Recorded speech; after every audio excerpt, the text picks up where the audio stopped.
I'm honored, I'm flattered, I'm delighted that Vin has asked me to come and share with the Tennessee and the Memphis annual conferences. This is it's a great treat for me to get to do this. I was in North Carolina just a couple of weeks ago, and it's always fun not to have to get on an airplane to arrive at one of these. And I just drove up I-40 and apparently just missed the wreck and got in front of it.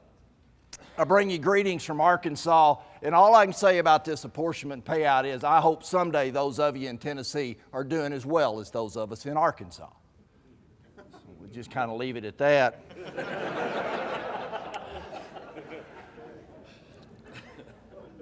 I do want to acknowledge a couple of folks quickly and then get into what I know I'm here to do. I'm particularly pleased today that David Lewis was able to be with me. David is a member of the Memphis Conference, as most of you know. He joined Horizons about 9 years ago, is now one of our vice presidents, and has just been an absolute incredible joy. You know, we've been very pleased that 2 bishops so far have appointed him to Horizons. We hope a third will continue to do that. We still need him. And so do so many churches that he's serving incredibly with great effectiveness all over the United States. So, David, thank you for being here. You all produced a great resource in stewardship in the Memphis Conference. And Herb Mathers, sitting over here on my left, as so many of you know Herb out of Nashville, the former head of stewardship in the Methodist Church, and the man that I shared, the first book that I wrote was co-authored with Herb. Which means that Herb wrote almost all of it and just let me put my name on it, but has been incredibly gracious to me as I began this new ministry in stewardship. Herb Mathers has been a mentor to me and gracious at every step of the way. So Tennessee Conference, those of you who share Herb, thank you so much for that. Thanks for all you've done, and he's now taken all those gifts to Africa and is doing most of his service over there. Today, tonight, tomorrow, I want to talk to you about changes that we need to make in the arena of stewardship. And if we don't, all of the evidence says that we are in enormous trouble. Book that I wrote some years ago, entitled Not Your Parents' Offering Plate, that's, you know, available out here along with another. And I understand you can now buy the one that's coming out in 2 months. If you want to pre-order it, they'll give you a discount, et cetera, et cetera. Please do. I get 75 cents for every one of those that you purchase. Not Your Parents' Offering Plate got its title from the old Oldsmobile commercial. You remember Oldsmobile was struggling along. They used to be one of the largest automobile sellers in America. They woke up one day and they looked around and they realized that most of the folks buying our automobile are over the age of 65. That may not be a good sign for future business. We'd better start attracting younger folks. They had 2 choices. They could come up with a snazzy slogan, or they could remake the car. They chose the slogan. And they just figured all those 30-year-olds just couldn't wait to buy a Delta 88. You know, when they were doing that, my father-in-law only drove Delta 88s. Every 3 years, he'd go get a new Delta 88. It is the last car on the planet I would ever want to drive, because that's what the old folks drove. So they decided on a new slogan that was going to be called, "It's Not Your Father's Oldsmobile." That's before they realized women bought cars too. And 3 years after they started pushing that slogan, "It's not your father's Oldsmobile," Oldsmobile ceased to exist. Went out of business. There hadn't been any more Oldsmobiles now for some time. Now, what I want you to hear me say is that the United Methodist Church and our percentage of market share line looks exactly like General Motors. General Motors used to sell 60% of all the cars in America. Religion used to get 60% of all charitable dollars in America. And just a few years ago, as you know, General Motors appeared before Congress on bended knee and praying hands saying, if you don't give us some money, we're gone. They were down to 19% market share. Today, giving to religion stands at 32% of market share from one time 60. America quit choosing Oldsmobile, and Oldsmobile never changed. And America is ceasing to choose the church. And the church had better change. And we're going to discuss some of those changes. And I hope that I can impact you with an understanding that what we have done in the church is to do stewardship just like the Delta 88. We're still doing Christian financial stewardship the same way that our fathers and grandfathers and grandmothers did. We're doing it like they did it in the 40s and 50s and 60s. We're doing it like General Motors for decades sold cars. Their approach to selling cars was, we just have to tell them it's a General Motors car and they will buy it.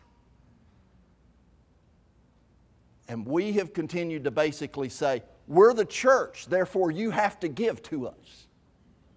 Well, why? Because we're the church. And we haven't been able to get beyond that as the last couple of generations have looked at us and said, why? What's in it for us? And we've watched market share go like this without changing. Right after I started Horizons, began to work with churches, I was surprised when nonprofits came to me and started to say, would you mind coming and spending some time with our board or with our people? Share some of the things you did at my church. I thought, well, golly, I guess so. I was mistakenly under the impression that, well, nonprofits have got to be just like the church. I figure that there's not much difference. My whole background was Methodist ministry. It's what I knew, but shoot, if I know that, I'm sure I can do Habitat, Boy Scouts. It's all got to be the same. What I realized where the big difference was that the persons running those nonprofits, unlike myself or any of my preacher friends, had an understanding of why people give. Imagine that. They wanted folks to give, therefore they asked the question, why do they choose to give? It would have helped Oldsmobile if somebody would have said, maybe you should ask those 30-year-olds what it is they want in a car, why they're choosing this or choosing that. When I got into nonprofits, I said, why'd you put this newsletter? Why does it look like this? Well, because we understand why our donors are choosing it. Everything they did was centered around why people give. It was something I never thought to ask for 20 years as a Methodist preacher. Why do people give? And it's something we've got to understand today. Now, this little survey done by the Gerald Panis Company has been done for years, in which they put out a variety of reasons for why people would give. And they continue to ask the question, please note the number 1, number 2, number 3 reasons why it is that people give. I used to ask when I was doing these seminars, can any of you guess what's number 1? I'm not going to do that because some of you have actually already read the book. And you'll answer the question, you'll look really smart in front of your new bishop, and you're not that smart, you just read my book. But the number one reason why it is that America said nearly 10 years ago they choose to make a gift and continue to this day to choose to make a gift is their belief in the mission of the institution. They actually believe that lives can and will be changed by the dollars they give. And that's what they want to see. And what they have been saying to you and me for a long time is, we're not so sure we're getting our money's worth in the church. About 3 years ago, I was in Kansas City. I was working with a church. The pastor and I were recruiting his campaign team. We'd been there most of the morning seeing persons one after the other, and pastor would invite them to serve. I'd tell them the job, and most of them were saying yes because we thought we'd done a pretty good job as pre-screening who was going to be asked, and out they'd go. Well, the next lady that was due in I thought was a slam dunk. This lady had been the previous chairperson of the board. She and her husband were the second largest donors to that church. They had been members there for nearly 20 years. And I mean, it appeared to me they have bought in hook, line, and sinker. They're good to go. So I told the preacher, look, when she comes in, introduce us quickly. Take a minute, introduce me for just a second. Don't take long. Ask her to serve. I'm going to tell her quickly what the job is. She'll be out of here in 10 minutes because we're getting a yes out of her. And you and I can have another cup of coffee. Well, she came in. Preacher did as he was told. Sat there, introduced us quickly. She sat down. I was seated here. The preacher was right there, and she was in front of me. He quickly asked her about the job. He said, Clif will explain it to you. I shared with her just enough as to what I thought it'd take to get a yes. Sat back and waited for her to say yes. Well, I'm always kind of conscious of body language. Some of y'all ever look at that? Like if it's Sunday morning and somebody's over there going, that probably means you're not going over well with that person. Well, this lady was seated in a love seat, and she was kind of on the edge of it, which I interpret initially as this is a good sign. She doesn't want to stay long. Well, after the preacher had asked her, I explained the job, she scooted back in the seat and crossed her legs. Uh-oh. She's going to stay a while. She turned and looked at her preacher. Said, Pastor, I thank you for, inviting me to serve. I appreciate it very much that you thought of me. I've had some discussions with my husband about this, knowing I was coming in here today. We've really been looking deeply at what this campaign's about and the money that we need. You know that we have supported this church faithfully for years. Always appreciated our friends here, etc. She said, lately, we have also begun to send money to World Vision and to Oxfam. She said, I've been very impressed with those two organizations. They're really making a difference, and they're affecting and changing some lives, and it's gotten us pretty excited as we have read reports of what all has happened. It's been a wonderful journey for us to support them. At the same time, I've been looking Sunday after Sunday at our church. It seems like almost every week I see a lot more gray hairs or no hairs. When you have that children's moment, I don't see the numbers of kids coming up that I saw just a few years ago. Preacher, when was the last time we baptized an adult at our altar? Well, I guess all of that got my husband and I to wondering last night, is this church really the best place for us to give our money? I'm wondering if you can respond to that. And she shut up. And I was sitting over there listening to this, and I went, oh my gosh. And then I thought, this is going to really be good. And I watched the preacher. Well, he had his legs crossed, and then he crossed them this way, and he crossed them back that way, and he was kind of getting comfortable in his seat, and and he started talking. He said, now, well, first, let me just, I'm just thankful.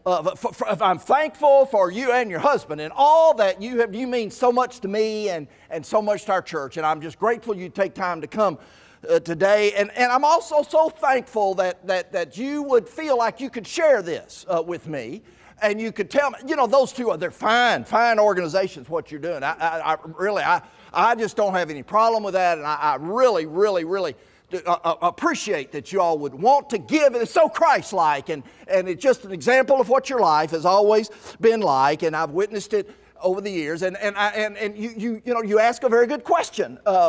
Why should you give to the church? It's a good question, and I'm thinking Clif could help us with this. And I'm sitting over there, and I'm just going, oh my gosh. And she kind of looked at him, and then she looked at me like, I really don't want to hear from you. I know who you are. You're a short-timer here. You're not the pastor that's assigned here. You're not the leader of my church. I kind of wanted to hear from that person as to why money should go there. Well, I've sort of, I didn't want to look at the preacher and say, I ain't got anything to say. So, I've sort of fumbled around with this or that and tried not to make him look too bad for sending it my way. But there was no reason to talk at any great length. I finished up, and she quickly stood up, and she thanked us both for having her here. And she said, I'll share this with my husband, and I will call you back in the morning. And she left. The preacher, bless his heart, he was standing there and he looked at me. He said, well, you think she'll serve? I said, Lord, no, she's not going to serve. She's going to turn you down. But preacher, what she just did was she framed for you the question you have got to learn to respond to if you have any hope of success whatsoever in this campaign effort. I said, you've got to put that together as to why it is this church, your church, her church deserves her investment as to what you're going to do in the future to change lives and make a difference. And he was just, and then he looked at me and he said, does Horizons have a template on that? He wanted a template for God's vision for His church. Well, it was a sad effort. A sad effort. But my friends, that is the question that the people in your pews, if they haven't asked you directly, are thinking deep down. And if you can't convince them that you can change lives in a better, fuller, and more meaningful way than some other place, the issue will not be that I'm not going to give. The issue will be I'm not going to give to you. You've got to learn to make your case. And it's something most of us have yet to learn to do. It's still just the church, therefore you should. Now, the second chief reason why it is that Americans repeatedly say they choose to give is the regard for staff leadership. It matters who's in charge. It matters as to who's running the show. It matters as to their confidence in the person helping make the decisions to move that church in a direction that they want to invest in. Do they have the confidence in that person to help get it done. Now, who is the number one person in our church who singularly has the ability to make the greatest difference, be it for good or bad?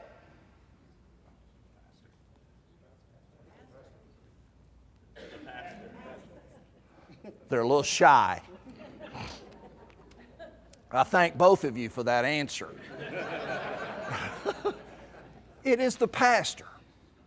And yet, what do we do in the majority of our churches when it comes to money, fundraising, relating to donors, making the case? Send the stewardship chair.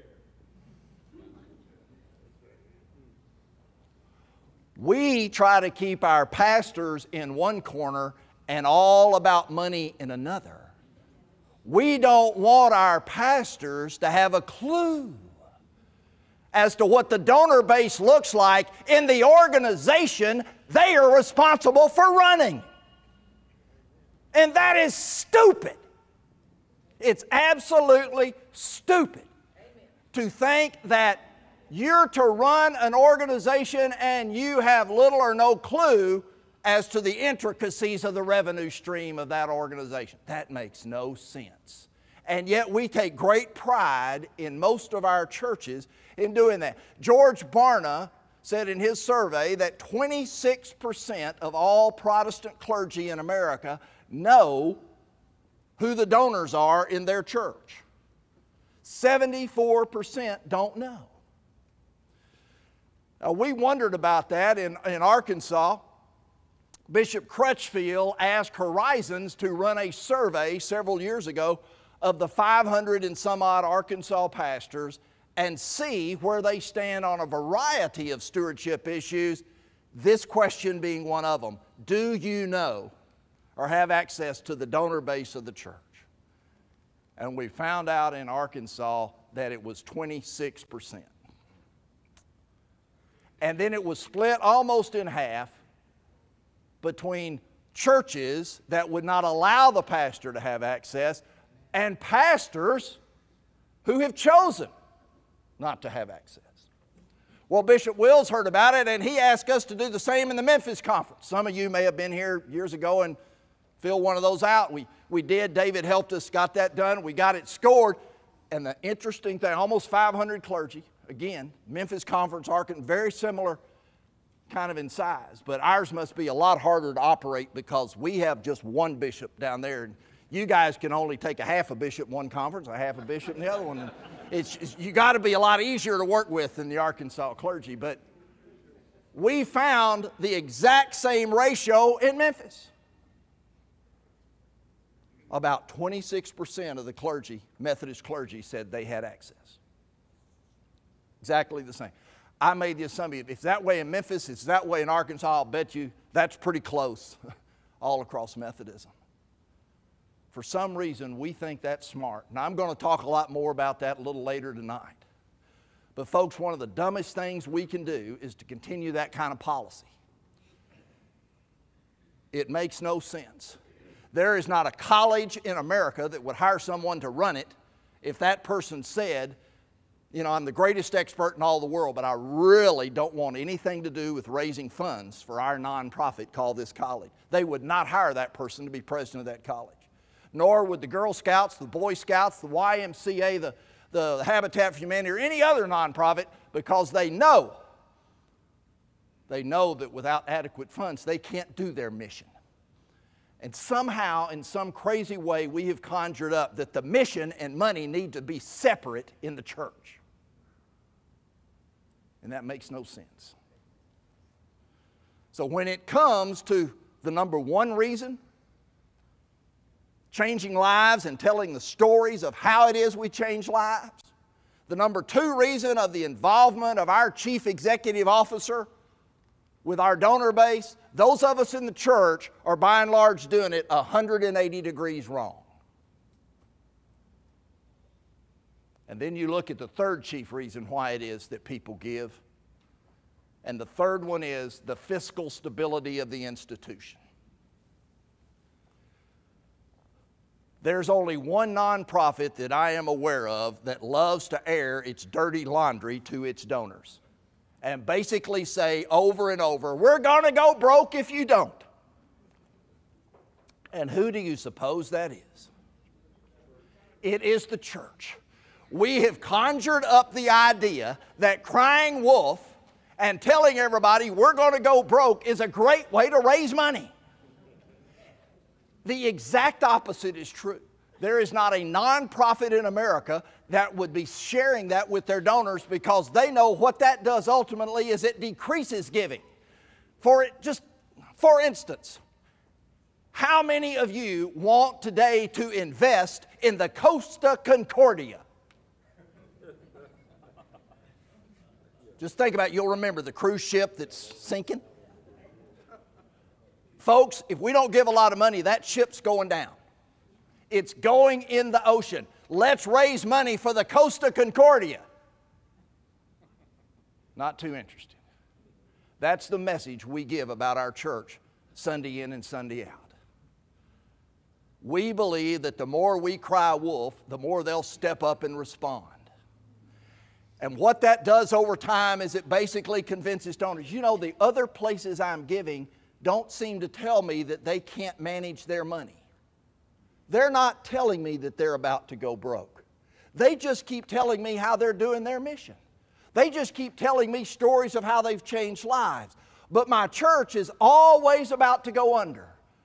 You know, I'm just wondering if the church is the best place to give my money. Because saving a sinking ship is not what I want to do.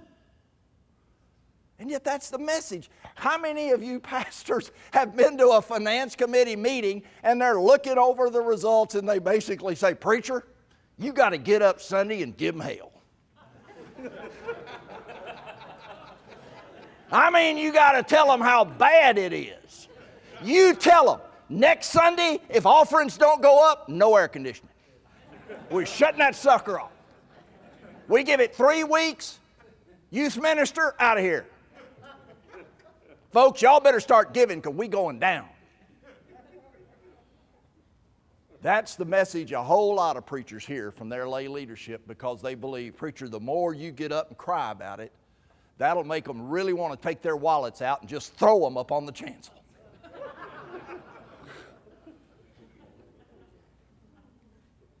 Maybe once, maybe twice, but Sunday in and Sunday out and year out, what begins to come across is maybe this is not the best place. Not the best place. What we need to be sharing with our folks are how we are changing lives. Every newsletter I see from the nonprofits that we've worked with over the years have an opening statement of how they've changed lives. You go on their website, it's not a pretty picture of the executive director. It is a story of how they've done their mission. It is a child in Africa. It is a house that they built. They are describing how they've affected lives. You go on to websites of the United Methodist churches in these two conferences. What do you see on the front cover? You read a newsletter that comes out. Is it a story of how Johnny came to know Jesus? Of how he went forth from that impact of Christ in his life to do this or do that, etc., etc. That's not what I see. I get newsletter after newsletter, emails from various churches that we sign up for, and I got to admit, I'm getting less today than I used to. A lot of people have taken me off their list. But the newsletters I see, First Methodist, UMW, going to be having a bazaar on Saturday. We really hope everybody will come to the bazaar. We do it every year, and the money goes to the UMW. The UMW takes the bazaar money, and they use it like they have used it before, and they intend to do that again. Y'all really should come. There'll be lots of trinkets and prizes and some good things for all of you at the bazaar, and we think everybody should come to the bazaar for the UMW. And That's what we're doing. And while you hear the Methodist men, they're having a manure sale across the street. Go over there and you can fertilize your gardens. And you read this junk. You know, that's what I see. I see these kind of announcements. And I'm looking. Where's the store? Where's one life changed? Just one. Just one. Just tell me one. I haven't seen it yet. I'm still looking. I'm still looking. And then they do something real stupid. They'll put a little box, you know, in the bottom of the newsletter. Amount of money we expected. You know, amount of money we actually got. How bankrupt we are. I'm thinking, boy, that turns me on too. Just gets me so excited. I can't wait to go join me a church that's about $50,000 in the hole, because I've got $50,000, couldn't figure out what in the world to do with it. I'll just bail this church out. Why do we do that sort of thing? When it comes to sharing that we're fiscally stable, that we're doing a good job with your money, by and large, the church is doing it 180 degrees wrong. We got some big changes to make. Peter Drucker, a quote, I put it in the book because it really stood out to me. Peter Drucker has now died, but boy, this was brilliant to me when he said, a business has discharged its task when the customer buys the product, pays for it, and is satisfied with it. All right? Governments discharge its functions when its policies are effective. Yeah, that hasn't worked out real good lately, but the nonprofit neither supplies goods or services or control. This is us. This is us, the nonprofit. Our product is not a pair of shoes. It's not an effective regulation. Our product is a changed human being. The nonprofit institutions are human change agents, and their product, secured patient, a child that learns, a young man or a young woman grown into a self-respecting adult, a changed human life altogether. That's what you sell. And when you put the sign out there with a cross on it, people rightly interpret they are changing lives for Jesus Christ. That's what the sign means. I'm going to go in there and see how that's being done. And when they see it, and they experience it, they will give to you. And when they don't, they won't. You see a sign that says shoe store, you walk in there, you can't buy shoes. You give them money anyway? Nice sign, here's $50. That's what we expect in some of our churches. You do your job. You change lives. You'll get the money. So the reasons they give, again, a belief in the mission, regard for staff, and the fiscal stability or responsibility of the institution. Let me suggest this. How many of you are in a finance committee here? Any of you? We got some ladies. Oh, good many of you. Good. I know what y'all do. You meet with that line item budget, and at some point, you say, well, we're behind, and it's August. What can we cut? Y'all been there? Let me make a suggestion to you at your next meeting. And that's all it is. It's just a suggestion. But instead of saying, what shall we cut? Why don't you say, you know, I understand there's 3 chief reasons why people give in our church. How well are we telling our story of how we've changed lives? Maybe we need to relook at that and look at our newsletters, our bulletins, the testimonies we have or don't have. Do people understand how we're affecting lives? Are we involving our pastor and key staff with our key donors, or are we keeping them in the dark? Are we communicating that we are fiscally responsible, or are we always giving people the impression that we're going broke and going under? If you change those 3 things, you might not have to cut anything.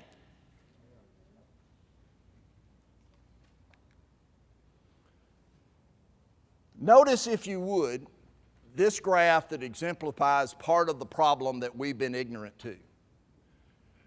until 2011, and I'll explain why this one's a little short, you will note that every year the number of nonprofits in America has increased.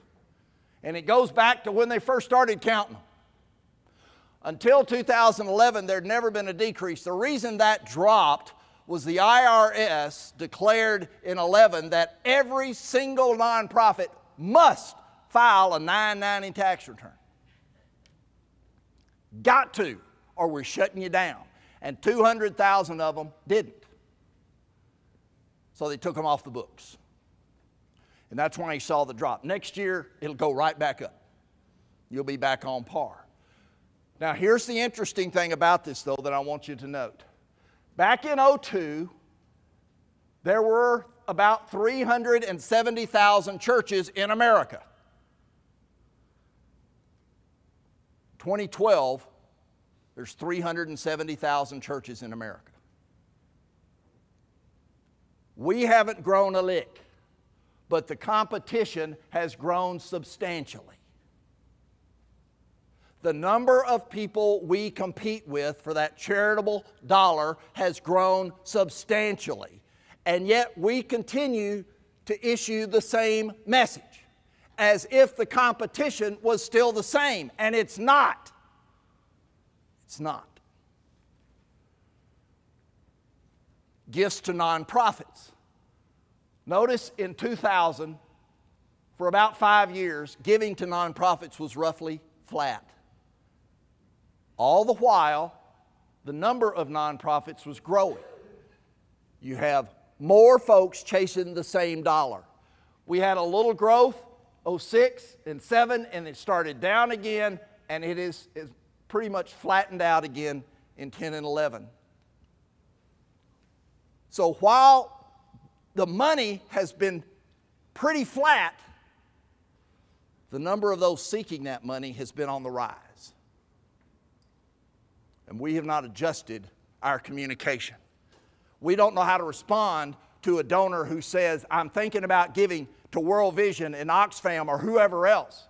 And God bless them for at least mentioning it, because all our folks are doing it and few of them are telling us about it. So tell me why, when I've got this same amount of money and I've got multiple choices, why you? And the why us is what we have not learned how to share.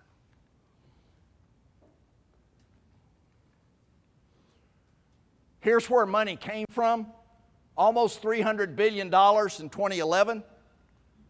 You'll note that the majority of that came from individuals.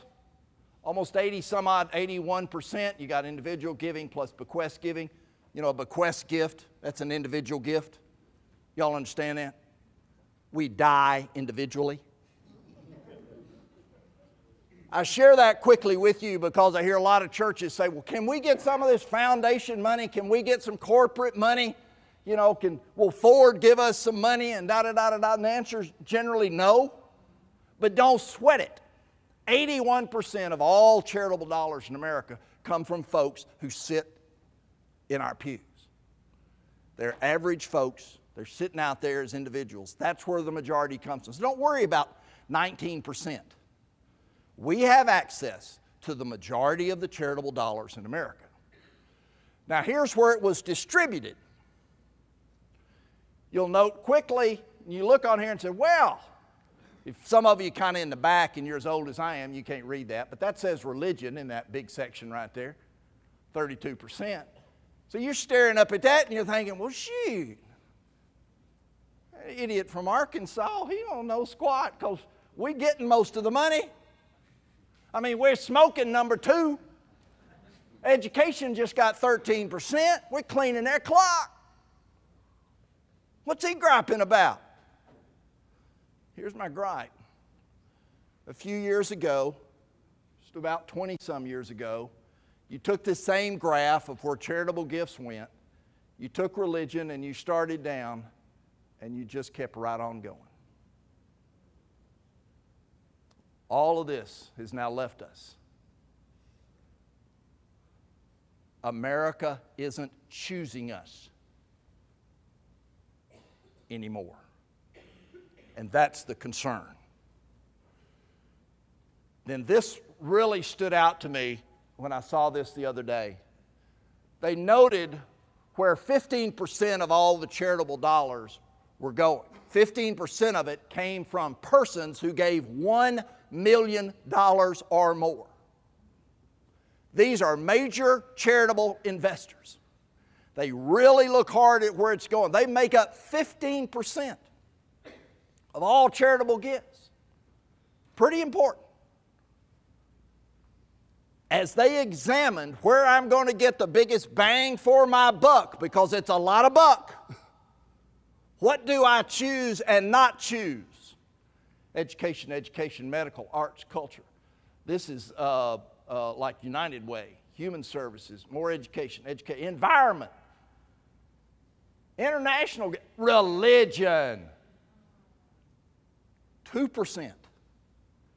Only 2% of those major donors pick us because they're the most discriminating of all donors. And they're saying for $1 million I ought to get more than I think I'm going to get. So I'm picking something else. That should worry us. And why do they stop giving?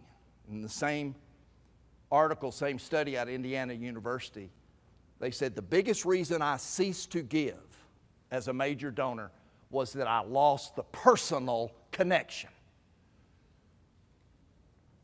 The number 2 reason why people give, regard for staff.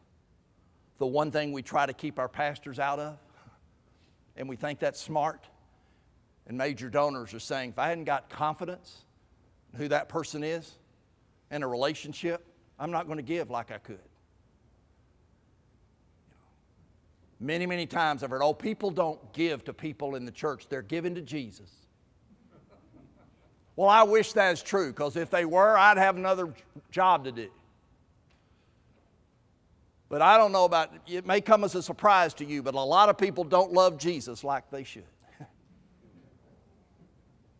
And their reason for giving is channeled through the person that is telling them about Jesus, and whether they have confidence in that person or not.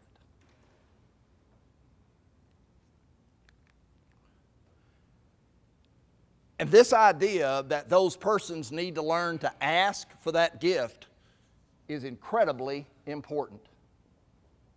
We found out in studies that if someone will ask a person for a gift versus sending them a letter and sort of suggesting it, but actually sitting down and looking at them and asking for the gift, the amount of the gift goes up 42%.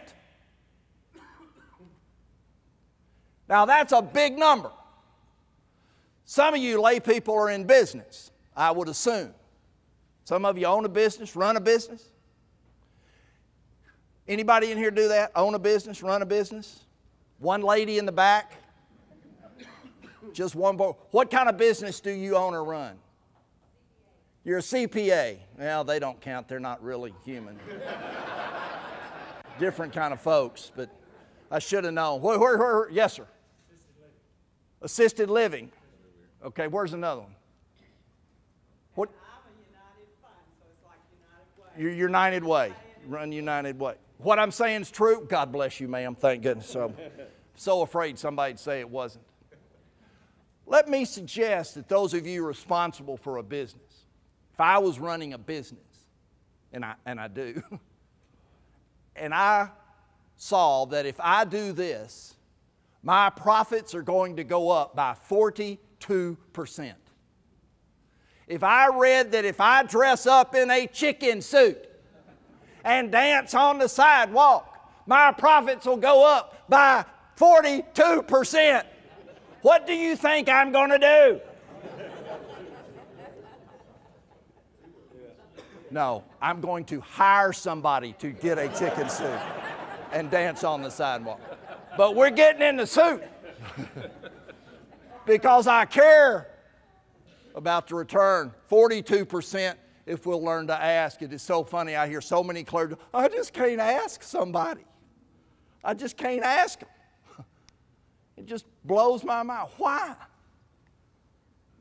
Well, I think I'm just afraid of rejection. Let me remind you, clergy, you get rejected every Sunday.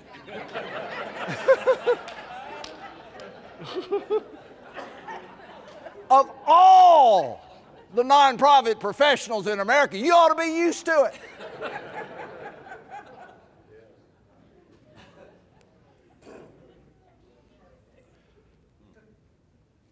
Gifts to religion. Now, I couldn't take this as far back as I wanted because the slide's only so big, but I took it back to 1991. Gifts to religion were nearly 50%, 47.7 is what that number is. I just want you to notice the trend. Gifts to religion. In the 40s, drops into the 30s. Finally, it has hit its lowest number in the 30s at 32%. It has never been this low before. Last year, there was one charitable subsector that decreased. All other charitable subsectors increased, but one last year. And it was to religion. America chose to give more to every group, with the exception of us. Well, but it's not your father's church. We can change the slogan, or we can start changing the way we do business. But the trend is General Motors. Now, one thought is that we could go before Congress and ask for a bailout. But my guess is that ain't coming. From either the Republicans or the Democrats, it ain't coming.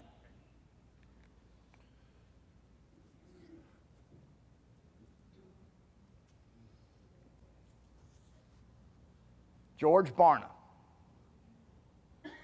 2011, the number of Christians who tithe is down to 4%, the lowest recorded level ever. Folks, I'm looking for good news here. I'd love to come bring you a lot of good news, but there's not a whole lot about the trends we're looking at when it comes to giving.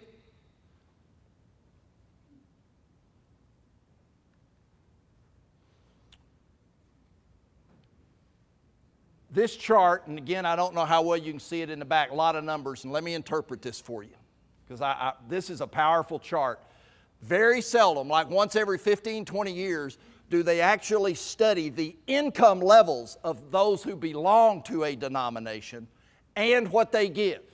It's real easy to say, oh, they got 1 million members and they give blank, and you can do the math. But what do those 1 million members actually earn versus what they give as a percentage of what they earn? This survey done in 2009 did that. What it shows is, on top, the Mormons are the #1 givers, giving right at 91% of them give on average $4,000, and they give away on average about 5.2% of what they earn, 4.7 of it to the church.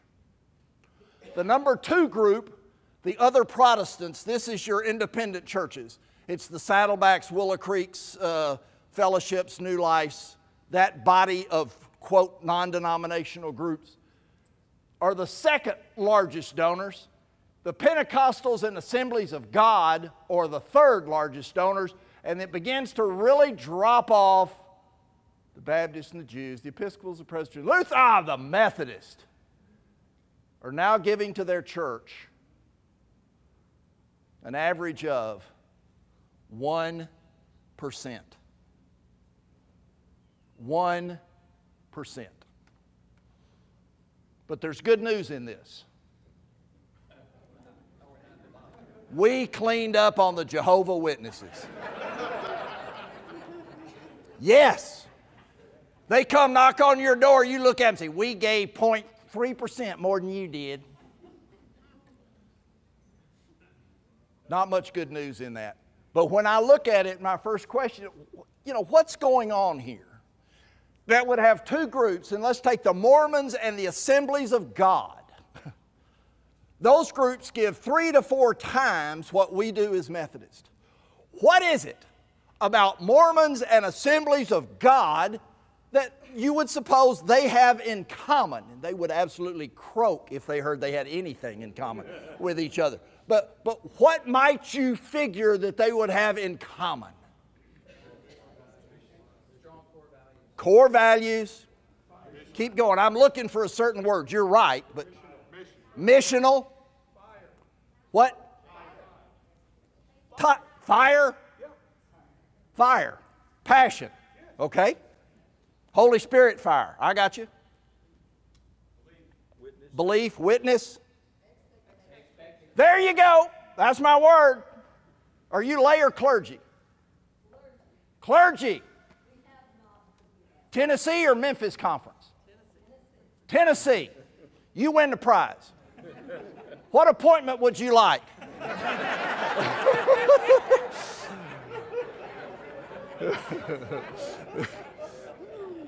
Okay. Several of you were very correct, but I want to hit on this expectation. Mormons and Assemblies of God have very high expectation of what it means to be a member. And they make it very clear on the front end.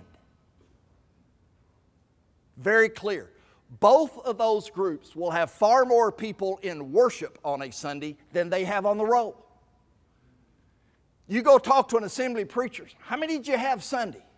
700. Wow. How many members have you got there? 425. Woo. What's the deal? 425 have risen to the level of saying, I am ready to be a disciple for Jesus Christ. I'm ready to marry into the body of Christ. The others are still, working to get there. But we have shared with them our expectations, and they're not quite ready to commit. Mormons, the same way. They make it very clear. Both groups would say, we expect a tithe. We expect you to be in worship every Sunday that you're healthy and able. And we expect you to be in service in the community outside the walls of this church. Yes, ma'am? I'm in the LDS Latter-day Saint Church from the time, of course this is one of their issues, from the time boys are very young, they are taught to save their pennies for their mission. Yes. And they are expected to pay for their own mission, which is 2 That's years right. normally overseas, even though they are giving of themselves that entire 2 years. So it really imprints on them. It's an incredibly high expectation. So, if you or I wander over there and said, we think we want to be Mormons now, they will share with you these expectations as one part of the whole. Now, I look at that as a United Methodist and I start thinking, what part of high expectation is not Wesleyan? What part of this would John Wesley not like? This same guy that gathered them in a circle and said, we'll start with you. What did you give this week? How did you serve this week? What did you do for the poor this week? We're going to have an accountability session. I've got high expectations. You want to be called a Methodist? What part would not be Wesleyan? And what I think has happened is that over about the last 50 years, we have lowered the expectations of what it is to marry into the body of Christ we know as the United Methodist Church to a level that people are real happy to meet. 1%. And I see it Sunday after Sunday when I go around to different United Methodist churches. We hadn't had a bishop in Arkansas in 20 years that would let me have a church by my own anymore. Got a new guy coming in next week. I'm going to talk to him Sunday. I'm taking him to the Razorback game. We're going to have a chat. I'll let him know I don't want one. But I go to a lot of churches.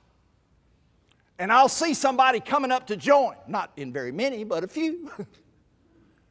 And they're singing this last hymn. Blessed assurance. And here comes somebody. And they get down, the preachers, they come up and he puts their arm.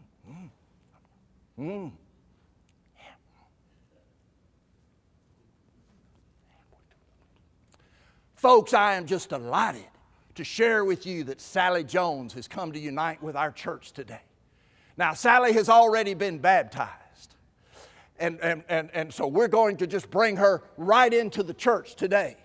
Now, Sally, we have just one question to ask you. Why do we put that just in there? I hear it all the time. What does that imply? It's no big deal. Will you be loyal to the United Methodist Church and uphold it with your prayers, your presence, your gifts, your service, and? Hallelujah. You know, I was so grateful 4 years ago when we voted that in, because boy, 1 million Methodists hit the sidewalk and started testifying just as soon as General Conference said you could do it. It was amazing. But anyway, Sally is sitting there and she's hearing these questions. And she's just kind of looking at the preacher, and I'm sitting over her and saying, your answer is I will. I will. Sally, we are so glad to have you folks. Sally's going to walk to the back, and I hope you'll come back and greet her and welcome her into the church. And Sally's a member. And about 3 months later, it's the second Sunday of October, which is the Sunday the preacher has to talk about money. And so he gets up on that Sunday. And he says, all of you pledge to God in front of this altar, every one of you, that you would support this church with your prayers and your presence and your gifts. And Sally's back there going, when did I do that? Oh my God, why is he mad at me? And that's the first time Sally suddenly heard there was an expectation of her. And we wonder why Sally doesn't give 10%. We wonder why Sally's not serving in the community. We wonder why Sally is just coming up to have chit-chat in Sunday school and going home. It's because we told her that it's no big deal to marry Jesus. I don't see that in the Bible. I don't see Jesus saying, come and follow me. It's no big deal. You know, I used to give to couples that I was marrying a little book. It was a great little book, and it was entitled, Marriage is for Grown-Ups. And I'd say, y'all need to read that, because if you're not grown up and ready to commit to someone other than yourself, you don't need to be married. I dare say that most folks joining the church, the United Methodist Church, don't really understand they're committing to follow Jesus, not self. And we've made it easy. If we want to turn around giving, if we want to turn around the church, we've got to turn around what we're sharing with folks about the expectation of what membership is.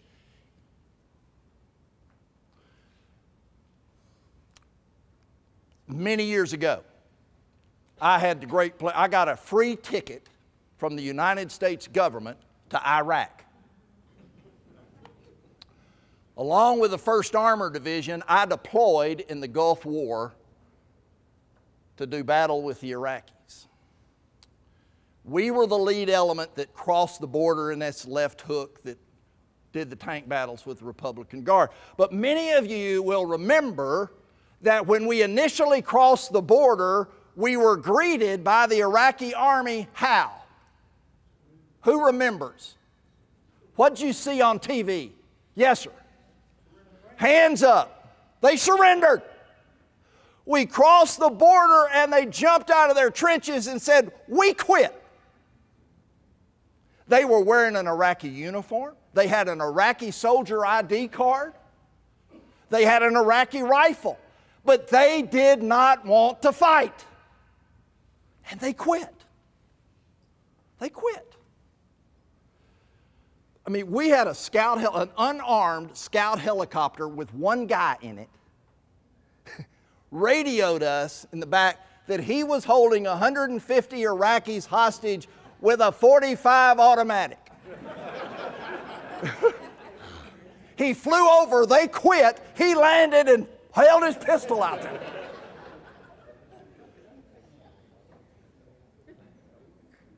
We went through the Iraqi army in 3 days, as you know, on the ground, and the war ended. Because we were committed to the fight. The American service men and women were committed to the fight. I think what we've done in the United Methodist Church in too many occasions is we have recruited the Iraqi army. We have let them put on a uniform, we have let them carry an ID card, and then we said, now, it is time for us to do battle with a world that is not on our side. It is time for us to take on society that wants to harm those we should love, that wants to allow what should not be allowed. We must march against it, and our people have said, I quit. I don't want to be in that fight. And many of them were surprised we'd even ask them. Because we just said when they joined, you just have to answer this question. We should never allow anyone to unite with the church without insisting they go through a series of classes that explains the expectations that we have of someone who wants to marry Jesus. And you're thinking, oh my God, the church will really suffer. What you're going to look like is a little church in Ohio called Ginghamsburg. A New Start preacher called Mike Slaughter has a little church in Tip City, Ohio. Mike only has 1,600 members. Y'all think, shoot, my church bigger than that. But Mike has 5,000 on Sunday. Only 1,600 have so far gone through the classes of what it is to be a member of Ginghamsburg Church. One of the highest giving, serving group of United Methodists in the country. But no one joins without going through a series of classes called Following Jesus. That's where we've got to go. High expectation churches grow, and low expectation churches are dying. Lyle Schaller found that out in one of his studies. People are actually leaving the low expectation place and going to the higher one.